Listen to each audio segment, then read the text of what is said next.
Bonjour, aujourd'hui on va voir comment installer Arch Linux du coup à partir d'une clé USB bootable où on va justement créer l'ISO qu'on va mettre à l'intérieur pour ensuite le lancer dans notre ordinateur à partir du bootloader et ensuite voir comment est-ce qu'on va installer Arch Linux sur un disque dur, que ce soit dans votre ordinateur portable ou bien dans un disque de votre ordinateur fixe ou bien une autre clé USB. Ça n'a pas d'importance. Et on utilisera comme environnement desktop i3, même si je montrerai aussi avec GNOME, du coup, qui est l'environnement par défaut de Ubuntu. Donc si vous voulez du coup ce type de rendu, ce type d'OS, sachez que c'est ce qu'on va voir aujourd'hui. Donc déjà, tous les liens et ainsi que toutes les commandes seront dans la description. Elle sera très bien fournie. Donc il va falloir installer sur Windows, peu importe, Windows 10, Windows 11, le logiciel Rufus. Donc il y en a dans la description, vous installez le premier ici, vous cliquez. Ensuite, il va falloir l'exécuter. Et ici, on a Rufus qui tourne. On peut le pin à la barre. Voilà. Ensuite, ce qu'on va devoir faire, du coup, c'est... On a le logiciel, en fait, qui va permettre de mettre l'ISO dans la clé USB. Mais il nous faut l'ISO, c'est-à-dire il nous faut le système d'exploitation Arch. Du coup, sur ce second lien dans la description, archlinux.org/downloads. Ici, on va choisir un serveur en France, étant donné que je suis français. On va prendre le premier. Et ici, on va prendre le premier, ou on peut prendre celui-ci. Donc archlinux-x86-64.iso. Vous cliquez dessus, ça se télécharge. Ça va prendre quelques temps. Il y a quand même 1,5 Go à télécharger. Une fois que c'est fait, vous prenez du coup votre clé USB et vous la branchez à votre ordinateur. Voilà, donc la mienne s'appelle Arch 2025-02. On va ensuite sur le logiciel Rufus, donc je peux fermer tout. Ici, on a Rufus. On va choisir la clé USB, donc moi elle a été choisie directement, automatiquement. Ensuite, on va le type de démarrage, donc on va utiliser une image ISO qu'on va mettre sur notre clé USB. Donc on reste sur l'option par défaut. Ensuite, il va falloir sélectionner cette image ISO, c'est ce qu'on vient de télécharger. Donc ce sera le premier qui va apparaître normalement dans le téléchargement. Vous faites ouvrir, il va être sélectionné. Et ensuite, vous n'avez rien à faire. Juste retenez le nom de ce volume, sinon appelez ça Arch, tout simplement. Et il n'y a rien à faire à part juste appuyer sur démarrer. Vous faites OK. Vous faites OK. Et vous attendez du coup que l'ISO soit mis dans la clé USB et qu'elle soit enfin ce qu'on appelle bootable. Super, donc on voit que c'est prêt. Ici, c'est écrit en vert. Et du coup, ma clé actuellement, elle est bootable. Donc si je vais dans mon explorateur de fichiers Windows et que je vais sur ma clé, on voit en fait tous ces fichiers. Il faut surtout ne rien toucher. On ne fait rien avec ces clés USB. Juste, vous pouvez l'éjecter. Donc ici, on voit pas avec la cam. Donc le petit chevron en bas à droite, ça peut préparer sur Windows 11. Clic droit, éjecter USB disk. Voilà. La clé USB est éjectée correctement. Ensuite, ce que vous pouvez faire, du coup, vous fermez Rufus. Et ce qu'on va faire maintenant, c'est aller dans le bootloader. Donc je vais passer sur mon téléphone pour pratiquement le reste de la vidéo. Tout est dans la description. Super, donc sur mon téléphone, donc ce qu'on va faire, c'est du coup ici redémarrer l'ordinateur. Hop, j'ai réussi à faire un petit setup. Et là, une fois que votre ordinateur se redémarre, si vous êtes sur Asus, vous appuyez le plus possible sur la touche F2, ce qui va permettre de lancer le BIOS de l'ordinateur et changer en fait le boot pour le lancer sur la clé USB. Si vous n'êtes pas sur Asus, vous pouvez regarder en fait sur la marque constructeur, par exemple, je ne sais pas, les PC HP, quelle est la touche. Souvent c'est F2. Ou bien sinon, ce que vous faites, si vous ne savez pas, c'est vous spammez, en fait, vous appuyez sur chacune des touches en faisant des allers-retours. Donc une fois qu'on est dans ce bootloader, ici on a les priorités de boot. Donc ce qu'on veut faire ici, c'est plus lancer en fait Windows, c'est lancer ici la clé USB qui est UEFI, USB disk. Vous aurez pareil. Et si vous en avez plusieurs, partition 1, partition 2, etc., prenez la partition 1 ou celle qui ressemble le plus au nom que j'ai actuellement. Ensuite, selon votre boot, vous allez trouver une option pour pouvoir sauvegarder et quitter. Ça va démarrer votre ordinateur. Et on sera du coup dans la clé bootable pour pouvoir commencer l'installation de Arch Linux. Donc actuellement, ça se redémarre tout seul. Je vais réactiver mon clavier. Voilà, je suis dans le boot. Donc si vous ne faites rien, ça va directement lancer la clé bootable Arch Linux. Sinon, vous faites entrer. On reste sur la première option. Maintenant, ça va prendre un petit peu de temps, donc on laisse faire.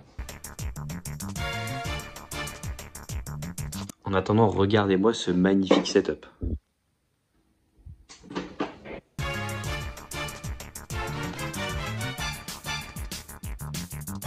Super, une fois que vous avez ce prompt, cela veut dire que vous pouvez enfin commencer à utiliser Arch Linux. Donc ici j'ai fait un CTRL-C, j'avais une erreur, c'est pas grave. Ce qu'on va devoir faire en fait ici, c'est se connecter à Internet en fait. Si vous êtes sur Internet, normalement ce sera déjà fonctionnel. Super, donc pour se connecter, il va falloir écrire iwctl-passe phrase. Ensuite vous allez mettre des doubles guillemets, on va écrire le mot de passe après. Station. Donc on va se connecter en wireless, donc en Wi-Fi. WLAN 0, connect, et le nom de votre box internet. Hop. Maintenant, on va entrer le mot de passe ici. J'ai une vidéo, je mets dans la description, où j'explique en fait comment trouver si jamais votre interface réseau WLAN 0 ainsi que le nom de votre box si jamais vous avez des doutes. Mais normalement, vous l'avez par votre opérateur. Vous appuyez sur Entrée. Et là, il n'y a pas de problème, donc ça veut dire qu'on est connecté. Et la façon maintenant de finir cette installation, ça va être en écrivant Arch install, tout simplement. Vous allez appuyer sur Entrée. Et maintenant, ici, on va pouvoir du coup configurer notre installation Arch Linux.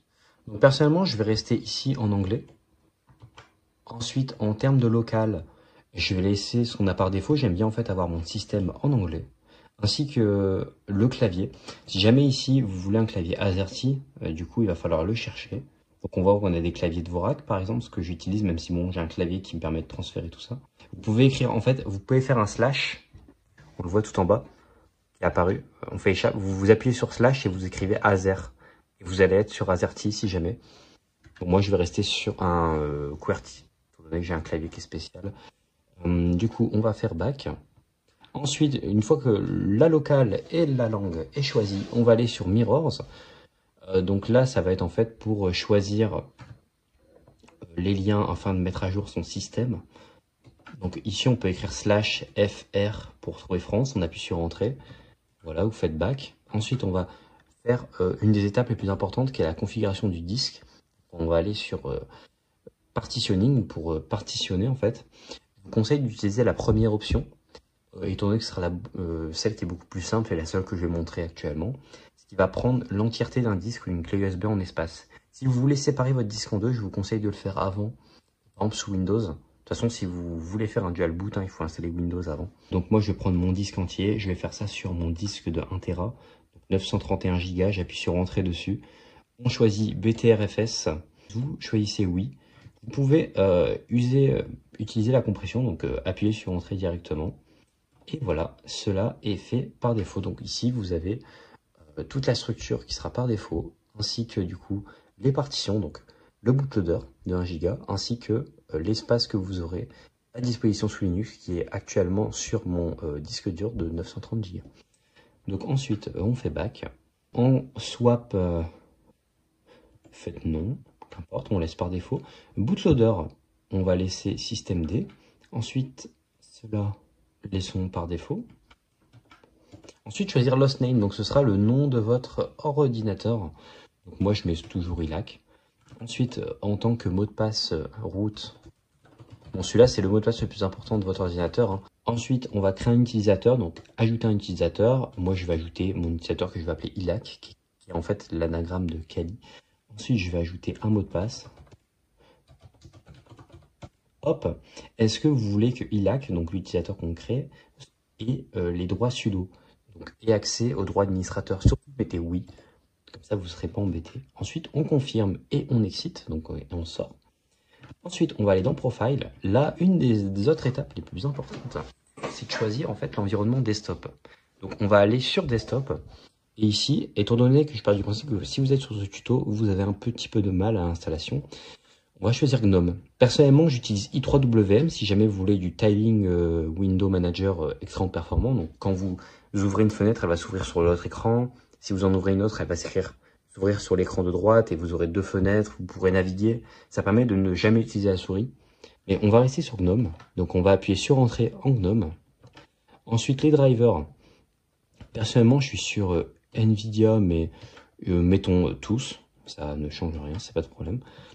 Et ici, ça c'est pour la page de connexion. Laissons GDM, ça n'a pas vraiment d'importance. Ici, pour l'audio, je vous conseille d'utiliser Pulse Audio. C'est ce que j'utilise. Sinon, vous pouvez utiliser Pipeware, ça n'a pas vraiment d'importance. Là, choisissez ce que mettez Pipeware. Ensuite, pour le kernel, ici, je vous conseille aussi d'appuyer sur Tab à Linux LTS. Ça vous permet d'avoir deux subsystèmes Linux. Ça vous fait une petite backup. Ensuite, la connexion, vous appuyez sur la première, donc copie d'ISO network.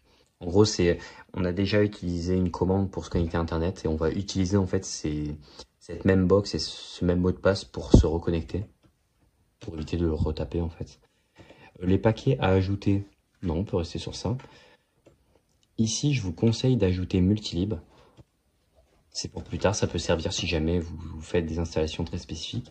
En UTC, moi je vais chercher Europe/Paris. J'appuie sur Entrée.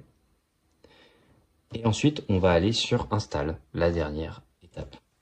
Ici, vous appuyez sur Oui pour appliquer cette configuration. Et maintenant, ça va prendre un petit peu de temps. Et normalement, ensuite, on arrivera sur un prompt auquel on pourra utiliser une commande qui est la commande Reboot pour redémarrer notre ordinateur et du coup, avoir normalement notre système d'exploitation fonctionnel.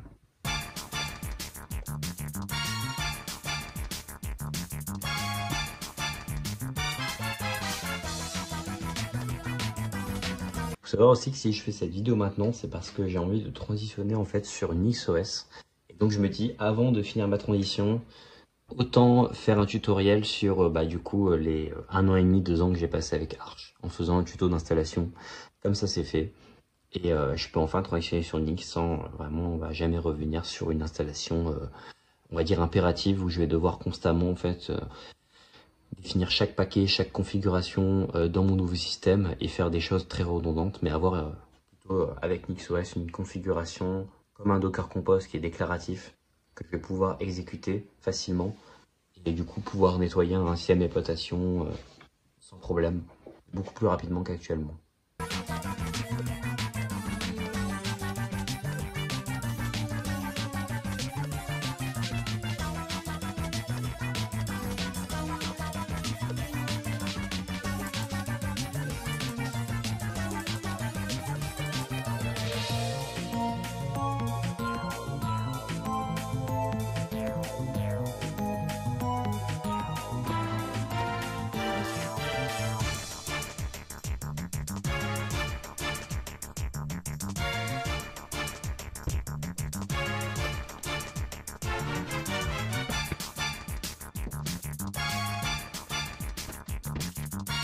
Donc ce qu'on va faire, c'est on va refaire un reboot et on va appuyer sur la touche F2, donc sur Asus.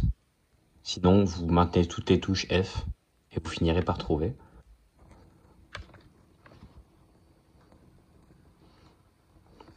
Voilà, si ça a fonctionné, vous êtes dans votre boot. Maintenant, ce qu'il va falloir faire, c'est choisir du coup ici UEFI OS. Donc surtout pas le Windows Boot Manager si jamais vous avez déjà un Windows. Vous appuyez sur Entrée et normalement ça va lancer votre Arch Linux avec l'environnement desktop GNOME.